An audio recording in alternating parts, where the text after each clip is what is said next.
João capítulo 3 versículo 1 até o 10, havia um fariseu chamado Nicodemos, uma autoridade entre os judeus. Ele veio a Jesus, à noite, e disse: Mestre, sabemos que ensinas da parte de Deus, pois ninguém pode realizar os sinais miraculosos que estás fazendo, se Deus não estiver com ele. Em resposta, Jesus declarou: Digo-lhe a verdade, ninguém pode ver o reino de Deus, se não nascer de novo. Perguntou Nicodemos: Como alguém pode nascer, sendo velho? É claro que não pode entrar pela segunda vez no ventre de sua mãe e renascer. Respondeu Jesus: Digo-lhe a verdade, ninguém pode entrar no reino de Deus, se não nascer da água e do Espírito. O que nasce da carne é carne, mas o que nasce do Espírito é Espírito. Não se surpreenda pelo fato de eu ter dito: é necessário que vocês nasçam de novo. O vento sopra onde quer. Você o escuta, mas não pode dizer de onde vem nem para onde vai. Assim acontece com todos os nascidos do Espírito. Perguntou Nicodemos: Como pode ser isso? Disse Jesus: Você é mestre em Israel e não entende essas coisas? Fariseus eram uma espécie de mestres, de professores, de doutores da lei de Moisés. Guardiões da lei e de suas próprias tradições humanas. Dedicavam sua atenção às questões relativas à observância da lei de Moisés, dos rituais, também a tradições religiosas humanas, incorporadas à lei, como se fizessem parte da lei. A aliança da lei dada ao povo de Israel, através de Moisés. A lei mostra o pecado do homem, que o homem é culpado e a sentença é a morte. Se a lei fosse obedecida tinha bênção e se a lei fosse desobedecida tinha maldição, ou seja, consequências, punições. A desobediência gerou a sentença de morte. O homem não conseguia cumprir a lei. A lei era uma aliança temporária, conduzia o homem a uma nova aliança, a graça, permanente, que veio através de Jesus, que com sua morte na cruz e ressurreição, pode perdoar o homem. Jesus assume a culpa do homem e reconcilia o homem com Deus. A graça é superior à lei. Pacto da lei caráter provisório, era só até que Jesus viesse, então entraria em vigor o novo pacto da graça, permanente, não mais provisório, a nova e definitiva aliança. Antiga aliança, a lei escrita, as letras escritas nas pedras, que traz condenação, traz morte, pela lei ninguém é justificado, portanto a letra traz condenação que é a morte, a letra mata, a nova aliança traz vida, através de Jesus, a aliança da graça, que Deus tem misericórdia do homem, o Espírito vivifica, dá vida. Segundo Coríntios capítulo 3 versículo 6, ele nos capacitou para sermos ministros de uma nova aliança, não da letra, mas do Espírito, porquanto a letra mata, mas o Espírito vivifica. Gálatas capítulo 3 versículos do 23 ao 27, antes que chegasse o tempo da fé, estávamos sob a custódia da lei, nela aprisionados, até que a fé que haveria de vir fosse revelada. Desse modo, a lei se tornou nosso tutor a fim de nos conduzir a Cristo, para que por intermédio da fé fossemos justificados. Agora, no entanto, havendo chegado à fé, já não estamos mais sujeitos a esse tutor. Pois todos vocês são filhos de Deus mediante a fé em Cristo Jesus, porque todos vocês que foram batizados em Cristo de Cristo se revestiram. Romanos capítulo 10 versículo 4, porque o fim da lei é Cristo, para a justificação de todo o que crê. Fariseus seguiam a aliança da lei. Os fariseus, os escribas, e os saduceus perseguiram Jesus, não aceitavam Jesus. Seguiam tradições humanas, eles que queriam determinar, estabelecer, o que era certo ou errado, queriam ser autossuficientes, eram orgulhosos, hipócritas. Não aceitavam Jesus, não aceitavam sua evangelização, não aceitavam a palavra, não aceitavam o seu governo, queriam governar a si próprios e a outros também. Os filhos da lei, aqueles que estão sob a aliança da lei perseguem os filhos da graça, aqueles que estão sob a aliança da graça. As duas mulheres, Agar e Sara, representam a lei e a graça. Agar é escrava, representa a lei, e Sara livre representa a graça. Abraão teve 2 filhos, um da escrava, e outro da livre. O que era filho da escrava nasceu segundo a vontade da carne, vontade humana, mas, o que era filho da livre, da promessa de Deus, da vontade de Deus.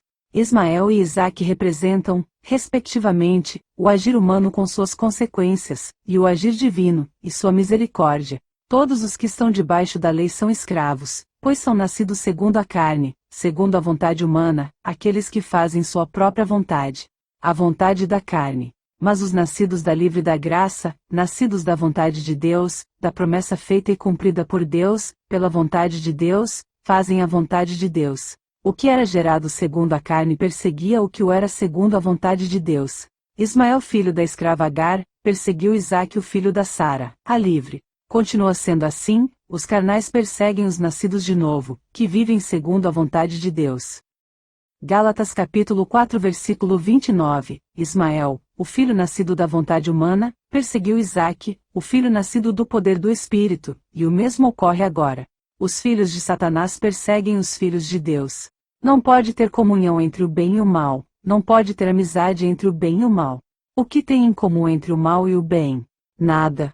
Inimizade entre os que servem a Deus e os que servem ao diabo. 1 João capítulo 3 versículo 12. E não sejamos como Caim, que pertencia ao maligno e assassinou seu irmão. E por que o matou?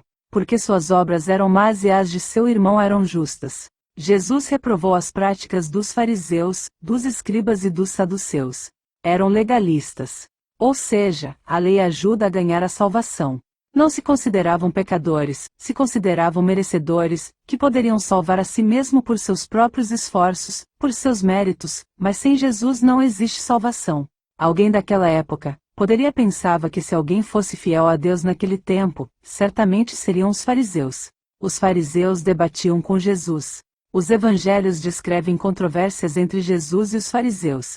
Eles iam atrás de Jesus, perseguiam Jesus, querendo afrontar, acusar Jesus de ser errado, procuraram motivos para o condenar, mas os errados eram eles, querendo parecer corretos, justos, bons perante os homens, ocupando lugares de autoridade, destaque. Mateus capítulo 12 versículo 22 ao 24. Então um cativo do demônio, cego e mudo ao mesmo tempo, foi trazido a Jesus, que o curou de modo que o homem já falava e via. A multidão, cheia de espanto, exclamava: Não será este o filho de Davi, o Messias? Mas, quando os fariseus souberam do milagre, puseram-se a dizer: Expulsa os demônios pelo poder de Satanás, rei dos demônios. João capítulo 10 versículos 31 ao 33. Do 36 ao 38. Os judeus pegaram então outra vez em pedras para o apedrejar. Disse-lhes Jesus: Muitas obras boas da parte de meu Pai vos tenho mostrado, por qual destas obras ides apedrejar-me? Responderam-lhe os judeus: Não é por nenhuma obra boa que vamos apedrejar-te, mas por blasfêmia, e porque, sendo tu homem, te fazes Deus. Aquele a quem o Pai santificou, e enviou ao mundo, dizeis vós, blasfemas, porque eu disse, sou filho de Deus? Se não faço as obras de meu Pai, não me acrediteis. Mas se as faço, embora não me creiais a mim, crede nas obras, para que entendais e saibais que o Pai está em mim e eu no Pai. Mateus capítulo 22 versículo 15 ao 22. Os fariseus saíram e fizeram um plano para conseguir alguma prova contra Jesus.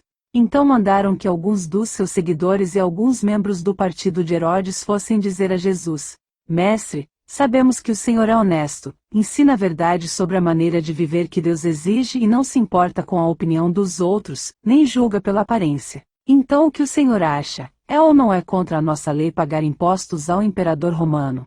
Mas Jesus percebeu a malícia deles e respondeu: Hipócritas, por que é que vocês estão procurando uma prova contra mim? Tragam a moeda com que se paga o imposto. Trouxeram a moeda, e ele perguntou: De quem são o nome e a cara que estão gravados nesta moeda? Eles responderam: São do imperador. Então Jesus disse: Deem ao imperador César o que é do imperador César e deem a Deus o que é de Deus. Eles ficaram admirados quando ouviram isso. Então deixaram Jesus e foram embora. Jesus fala para eles que muitos deles sequer eram filhos de Deus, mas do diabo, por praticarem as suas obras malignas. Começaram a agir com o intuito de matá-lo. As acusações religiosas como blasfêmia, profanar o sábado e ser um falso profeta, essas acusações não valiam perante Roma, visto que não violavam o direito romano. Eram precisos outros tipos de acusações, eram necessárias acusações políticas, perturbação da ordem pública, incitar o povo a não pagar impostos a César, declarar-se rei. Lucas capítulo 23 versículos 1 e 2. Então toda a assembleia levantou-se e o levou a Pilatos. E começaram a acusá-lo, dizendo: Encontramos este homem subvertendo a nossa nação. Ele proíbe o pagamento de imposto a César e se declara ele próprio Cristo, um rei. Pilatos interrogou Jesus, mas não encontrou motivo para o condenar. Por isso enviou Jesus para Herodes, o rei da Galileia, porque Jesus era galileu. Lucas capítulo 23 versículos 11 e 12. Então Herodes e os seus soldados ridicularizaram-no e zombaram dele. Vestindo com um manto esplêndido, mandaram-no de volta a Pilatos. Herodes e Pilatos, que até ali eram inimigos, naquele dia tornaram-se amigos. Inimigos se unem no mesmo propósito. Pilatos entendeu que Jesus era inocente e estavam agindo por motivos pessoais, injustos, desonestos, desejando soltar Jesus usando a tradição que podia soltar um preso na época da festa. Mas, em vez de escolher Jesus, o povo escolheu um criminoso chamado Barrabás. Esse realmente tinha cometido delitos, crimes, tinha culpa. Ele foi preso sem culpa, acusado sem indícios, sem provas legais, julgado sem testemunhas legais e condenado a uma pena errada ao crime que era acusado. Foi condenado à pena de morte. A execução foi realizada por crucificação, a forma mais terrível de pena da época. Pública e causar o máximo de sofrimento possível, tortura até o momento da morte. O julgamento de Jesus foi um processo injusto e ilegal. Foi julgado primeiro pela lei judaica, depois pela lei romana. O governo se fez poder, o poder faz vítimas, o governo de Satanás que é acusador, que traz morte. O julgamento de Jesus ressaltou o pecado do mundo. Mas Jesus já sabia que tudo isso tinha de acontecer. Ele precisava morrer pelos pecados de todos. Parecia o triunfo do mal e da injustiça, mas 3 dias depois Jesus ressuscitou, venceu a morte. O homem tem uma segunda chance, oportunidade. O seu nosso pecado foi pago por Jesus na cruz. João capítulo 3 versículo 19, e o julgamento é este, que a luz veio ao mundo, mas os homens amaram mais as trevas do que a luz, porque as suas obras eram más. Pois todo aquele que pratica o mal odeia a luz e não se aproxima da luz, temendo que as suas obras sejam expostas. Mateus capítulo 23 versículo 26, fariseu cego, limpa primeiro o interior do copo, para que também o seu exterior fique limpo. Mateus capítulo 23 versículo 28, assim também vós exteriormente pareceis justos aos homens, mas, por dentro, estáis cheios de hipocrisia e de iniquidade. Mateus capítulo 23 versículo 27, ai de vós, escribas e fariseus, hipócritas, porque sois semelhantes aos sepulcros caiados, que, por fora, se mostram belos, mas interiormente estão cheios de ossos de mortos e de toda imundícia. Nicodemos foi um fariseu, uma autoridade, era membro do Supremo Tribunal Judaico chamado Sinédrio. Nicodemos era um intelectual de seus dias. Um homem de prestígio, importante. Enquanto Jesus estava em Jerusalém para a Páscoa, Jesus realiza muitos milagres. Por causa disso, muitos ficavam maravilhados e tinham fé nele. Nicodemos foi uma das muitas pessoas que ficaram maravilhadas com as obras que Jesus realizava. Uma elite religiosa a quem Jesus, por um lado, intrigava e, por outro, incomodava. Então foi ter com Jesus, encontrou-se com ele à noite. Escolheu a noite como uma forma de encontro mais discreto. Certamente porque que não queria ser visto, para ninguém comentar, indagar, já que os fariseus não aceitavam a Jesus, poderiam repreendê-lo. Nicodemos tinha dúvidas em relação a Jesus. Este foi ter com Jesus de noite e disse-lhe: Rabi, sabemos que és mestre, vindo de Deus, pois ninguém pode fazer estes sinais que tu fazes, se Deus não estiver com ele. A resposta de Jesus a Nicodemos sobre como alcançar a salvação: ele acreditava que tinha direito ao reino de Deus por somente ser descendente, filho, de Abraão. Ele pensava que já estava salvo. Escutou de Jesus que era necessário um novo nascimento para ter acesso ao reino de Deus, questionou: como pode um homem velho nascer novamente? É possível que ele volte ao ventre materno para novamente nascer? Não é nascer de forma física carnal, mas espiritual. Romanos capítulo 9 versículos 6 ao 8, do 10 ao 12, eu não estou dizendo que a promessa de Deus tenha falhado. De fato, nem todos os israelitas fazem parte do povo de Deus. Nem todos os descendentes de Abraão são filhos de Deus. Pois Deus disse a Abraão: por meio de Isaque é que você terá os descendentes que eu lhe prometi. Isso quer dizer que os que são considerados como os verdadeiros descendentes de Abraão são aqueles que nasceram como resultado da promessa de Deus, e não os que nasceram de modo natural. E mais ainda, os 2 filhos de Rebeca tinham o mesmo pai, o nosso antepassado Isaque. Mas, para que a escolha de um deles fosse completamente de acordo com o plano de Deus, o próprio Deus disse a Rebeca: o mais velho será dominado pelo mais moço. O mais velho abriu mão, falhou, a primogenitura foi passada para o mais moço. O primeiro Adão falhou, o homem falhou. Foi necessário um segundo Adão que é Jesus. Não basta ser criado por Deus, ser criatura de Deus, para ser salvo, pois o homem falhou. Não é suficiente somente crer em Jesus, até o diabo crê. Tem que nascer de novo da água e do Espírito. Ser gerado por Jesus, através do Espírito Santo, da morte de Jesus na cruz, crer na palavra de Deus, crer em Jesus, seguir a Jesus, permanecer obedecendo, andando no caminho com Jesus. Ser de novo gerado da semente incorruptível que é Jesus, por sua palavra. A salvação é um presente de Deus. Fica livre da culpa, da condenação do delito cometido pelo homem. Os melhores atos de justiça do homem perante Deus são como trapos imundos. O homem é pecador. O homem jamais poderá por sua própria ação e obra nascer de novo, isto é, se autorregenerar. Nenhum ser vivo pode operar em si mesmo esse novo nascimento, como nenhum ser morto pode dar vida a si mesmo. Não tem essa capacidade. Uma obra exclusiva de Deus. Uma transformação realizada pelo Espírito Santo. Ito capítulo 3 versículo 5. Não por obras de justiça praticadas por nós, mas segundo sua misericórdia, Ele nos salvou mediante o lavar regenerador e renovador do Espírito Santo. Segundo Coríntios capítulo 3 versículos 5 e 6, não que sejamos capazes por nós mesmos de reivindicar coisa alguma como nossa, a nossa capacidade vem de Deus. Ele nos capacitou para sermos ministros de uma nova aliança, não da letra, mas do Espírito, porque a letra mata, mas o Espírito vivifica. A palavra de Deus nos anunciada por Cristo é, portanto, o poder regenerador, juntamente com a morte e ressurreição de Jesus, através de Jesus recebemos o Espírito Santo. Está escrito na palavra, na Bíblia, que Jesus é o caminho, a verdade e a vida, que ninguém vai ao Pai senão por Ele, que é o único intermediador entre Deus e os homens.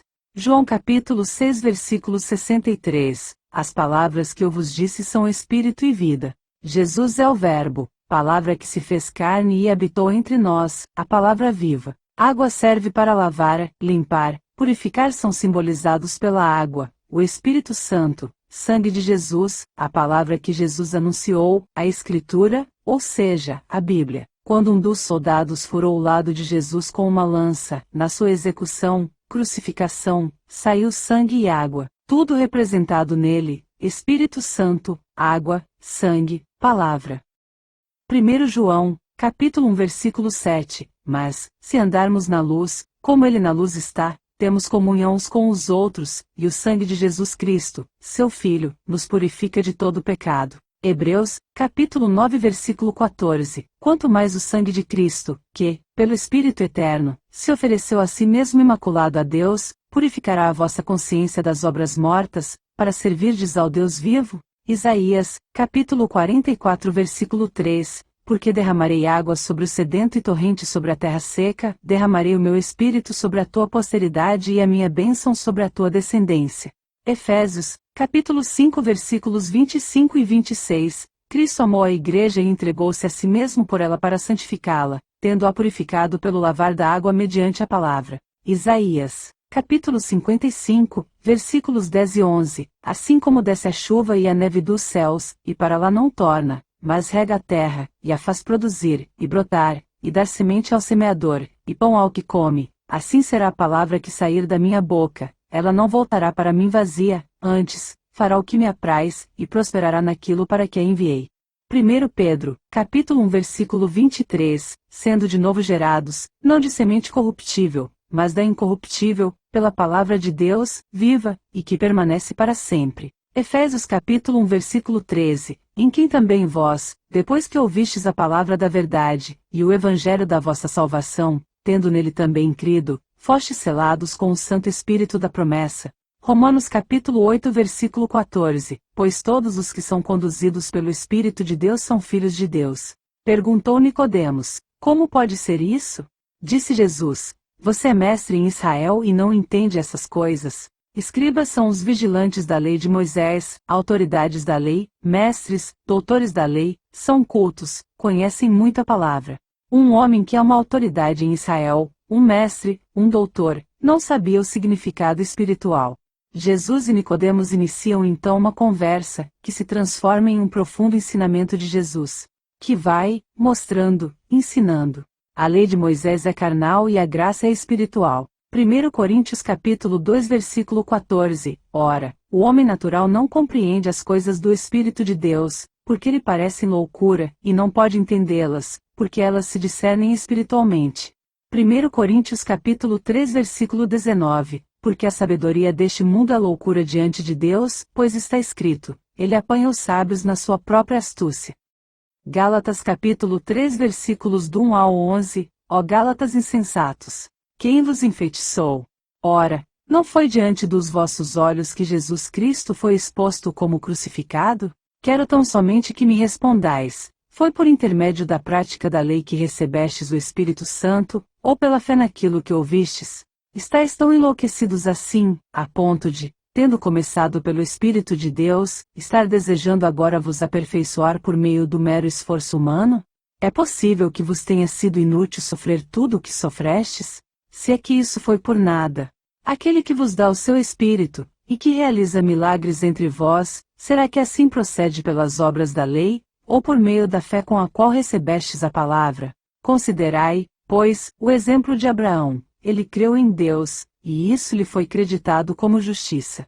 Estejais certos, portanto, de que os que são da fé, precisamente estes, é que são filhos de Abraão. E a Escritura, prevendo que Deus iria justificar os não-judeus pela fé, anunciou com antecedência as boas novas a Abraão. Por teu intermédio, todas as nações serão abençoadas.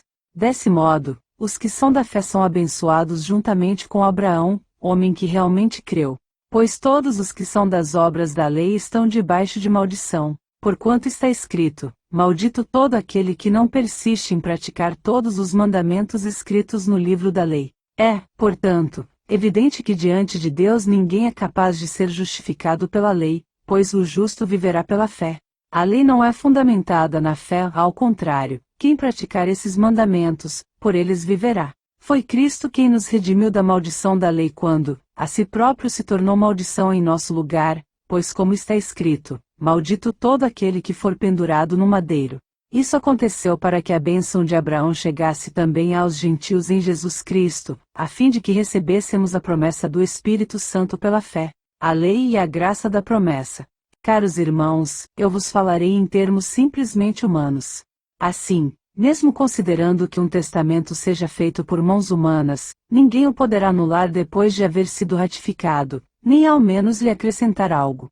Desse mesmo modo, as promessas foram feitas a Abraão e ao seu descendente. A Escritura não declara, e aos seus descendentes, como se referindo a muitos, mas exclusivamente, ao seu descendente, transmitindo a informação de que se trata de uma só pessoa, isto é, Cristo. Jesus usou a água para simbolizar a ação da palavra de Deus no novo nascimento, agora ele usa o vento como ilustração. Então Jesus usou o vento para explicar a Nicodemos, algo todos conhecem, sabem o que é, algo que não é visto, mas é sentido. Dá para ouvir? Dá para sentir? Tem como impedir ele de circular? Sabe de onde vem, ou para onde vai, que direção vai tomar? E ouves a sua voz, mas não sabes de onde vem, nem para onde vai. Como o vento, embora o som seja ouvido e sua força sentida, ele não pode ser visto, e não se sabe a direção que ele vai tomar. Ser conduzido pelo Espírito, ser conduzido por Deus. Espírito de Deus é livre, ele opera como, onde, e quando ele deseja, ele age livremente. O vento é força em movimento, é dinamismo. Até é possível descrever cientificamente o vento, mas continua sendo uma explicação simplificada, o vento é mistério para nós. Está além da nossa compreensão, faz parte da criação, ação, poder de Deus que é soberano. Quando temos a movimentação do ar, temos os ventos. Sua intensidade pode variar de acordo com as condições geográficas e climáticas. Tipos de ventos: brisa, vendaval, ciclone, furacão, tufão, tornado. O vento não pode ser visto, mas é possível perceber sua presença. Ninguém segura o vento com as mãos, impede o vento de circular. Assim como ninguém impede o agir de Deus. Deus faz como deseja, ninguém impede Deus. Deus é Espírito, um Espírito Santo. Não podemos ver, mas podemos sentir e ver seu agir. Nascidos do Espírito Santo de Deus, são os que são conduzidos pelo Espírito Santo. João capítulo 3 versículo 8, o vento sopra onde quer. Você o escuta, mas não pode dizer de onde vem nem para onde vai. Assim acontece com todos os nascidos do Espírito.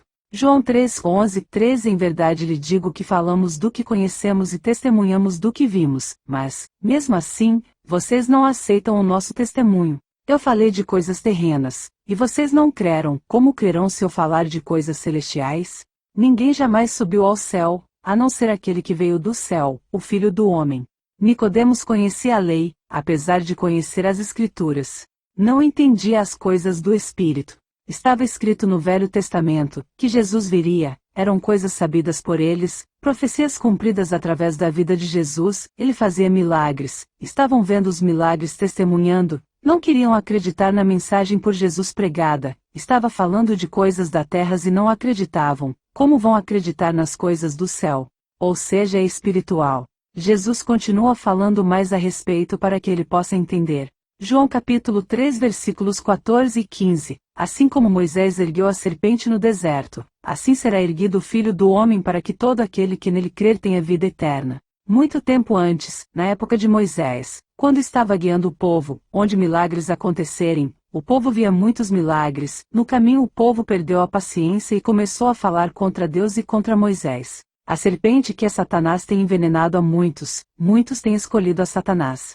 Deus permitiu cobras venenosas que se espalharam no meio do povo, e elas morderam e mataram muitos. Eles reconheceram que pecaram e Moisés intercedeu junto a Deus e ele disse a Moisés para fazer uma serpente de bronze e colocá-la no topo numa haste, que é um pau ou erguido, de modo que todos pudessem ver a serpente e tivessem a oportunidade de olhar para a serpente e assim não morreriam. Quando eles foram picados por cobras venenosas, eles tiveram de olhar para a serpente de cobre para não morrer. Simbolizando Jesus erguido no madeiro, que assumiu nossos pecados, se fazendo maldito em nosso lugar. Pela fé, que libertava das mordidas mortais das serpentes do deserto. Do mesmo modo, todos os humanos precisam exercer fé em Jesus que foi erguido no madeiro, levantado na cruz, a fim de sermos libertados da morte e ganhar a vida. A serpente Satanás traz morte, a serpente no madeiro vida. Por que serpente no madeiro? Serpente no madeiro? Mas a serpente não é Satanás? Significa que Jesus assumiu nossas culpas, se fez pecador em nosso lugar, foi colocado como culpado na cruz sem ser culpado. Qual escolher escolhe? Morte ou vida? Mas é Jesus quem vai julgar, nele está a vida ou a morte, ele pode trazer salvação ou condenação, pode trazer tanto a vida ou quanto a morte. O próprio diálogo entre Jesus e Nicodemos era a palavra sendo pregada, trazendo luz, discernimento, não só para Nicodemos mas para todos nós leitores da Bíblia. Nicodemos estava falando com quem podia salvar, curar, libertar, transformar, fazer milagres. Porque Deus amou o mundo tanto, que deu o seu único Filho, para que todo aquele que nele crer não morra, mas tenha vida eterna. O Espírito Santo só foi dado novamente depois que Jesus ressuscitou. E nós vamos sendo transformados. Jesus sabia o que estava falando, ele veio do céu, conhece os mistérios do reino de Deus. É o Filho de Deus. Nenhum ser humano conhece os mistérios dos céus, só sabe o que Deus revelou pela palavra e revela. Jesus é a autoridade para falar de coisas celestiais. O Filho de Deus veio do céu e está acima de todos os que foram enviados antes dele que vieram da terra. João capítulo 3 versículo 13, Ora, ninguém subiu ao céu senão aquele que de lá desceu, a saber, o Filho do Homem. Tinha um ser humano que é criatura de Deus, que limitado, terreno, que sabia mais do que Jesus? Sua origem e celeste. Colossenses capítulo 1 versículos 14 ao 23, ele é a imagem do Deus invisível, o primogênito sobre toda a criação, porquanto nele foram criadas todas as coisas nos céus e na terra, as visíveis e as invisíveis, sejam tronos ou dominações, sejam governos ou poderes, tudo foi criado por ele e para ele. Ele existe antes de tudo que há, e nele todas as coisas subsistem. Ele é a cabeça do corpo, que é a Igreja, ele é o princípio e o primogênito dentre os mortos, a fim de que em absolutamente tudo tenha supremacia. Porquanto foi do agrado de Deus que nele habitasse toda a plenitude, e por intermédio dele reconciliasse consigo todas as coisas, tanto as que estão na terra quanto as que estão nos céus, estabelecendo a paz pelo seu sangue vertido na cruz. Aquela conversa mexeu com Nicodemos, e Jesus estava tirando dúvidas de Nicodemos, estava interessado em salvar a alma dele. Em uma ocasião depois desse episódio, os fariseus queriam um pretexto para prender Jesus. João capítulo 7 versículos 50 ao 52, Nicodemos, que era um deles, o que de noite fora ter com Jesus, disse-lhes: Porventura, condena a nossa lei um homem sem primeiro o ouvir e ter conhecimento do que faz? Responderam eles e disseram-lhe: És tu também da Galileia? Examina e verás que da Galileia nenhum profeta surgiu. E Nicodemos participa do sepultamento de Cristo. João capítulo 19 versículos 38 ao 40. Depois disso José de Arimateia pediu a Pilatos o corpo de Jesus. José era discípulo de Jesus, mas o era secretamente, porque tinha medo dos judeus. Com a permissão de Pilatos, veio e levou embora o corpo. Ele estava acompanhado de Nicodemos, aquele que antes tinha visitado Jesus à noite.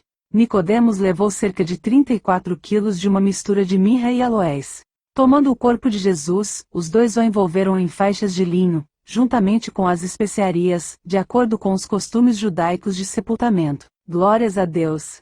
Aleluias!